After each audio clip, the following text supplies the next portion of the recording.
On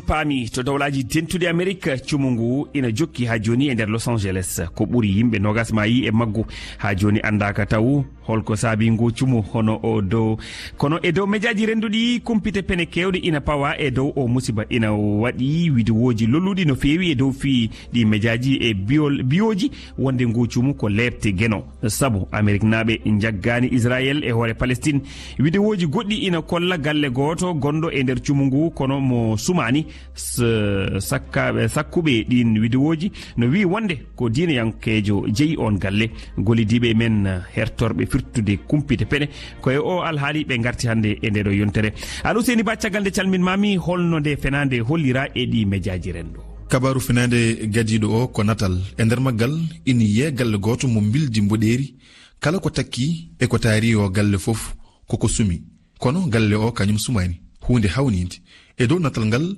ina winda wonde ko neɗɗo diine goto jeeyi on galle ko ɗum saabi o sumani o kabaru mo gongani sarima no feewi e Facebook, TikTok, Instagram e Twitter kadi yimɓe hewɓe gonɗini nde fenade min pirtinde min gartat e mum kabaru finande goɗɗo o haalata ko yimɓe andaɓe mani mbiya lolluɓe no feewi wasɓe galleji mabɓe e ngu cumu to Los Angeles wideoji ɗi mbi wandi ɓen ko jagganɓe Israel e nde haare hakkunde muɗum e Hamas ko ɗum saabi galleji mabɓe cumi en tawi kadi o kabaru wona gonga.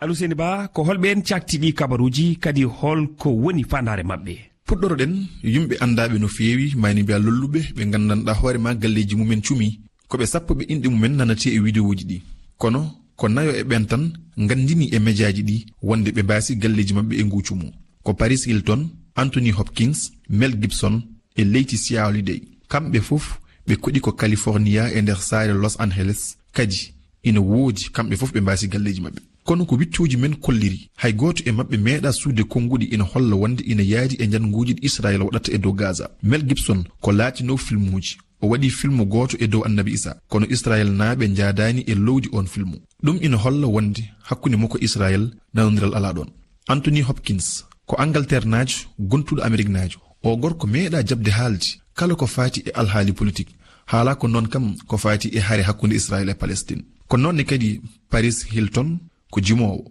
Laetitia Hallyday ko France najo lolluɗo no feewi e dow mediaji renduɗi hay goto e ɓeɗo rewɓe ɗiɗo meeɗa nanede ina haala hunde ngam wallude Israel.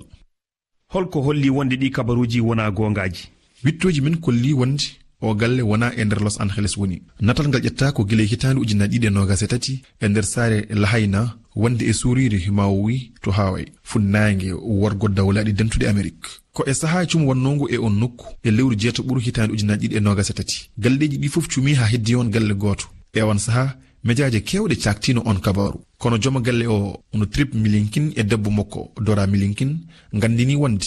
lebbi seeɗa hade ngucum wadde e on nokku ɓe pewnitino bildi galle mabɓe o ɓe batti e dow makko bildi jamɗe ina wawi taw ko ɗum saabi o galle daɗi e nguncumu e nden hitande wadde galle o ina woodi kono wona e nder Los Angeles.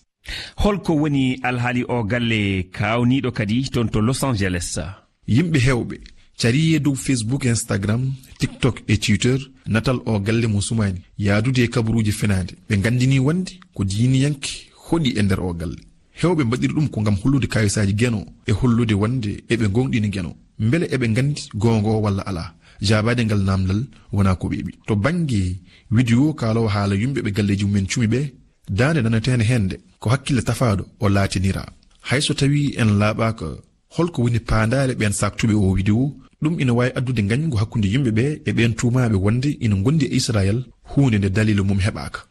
Aɗa Useni Ba jarama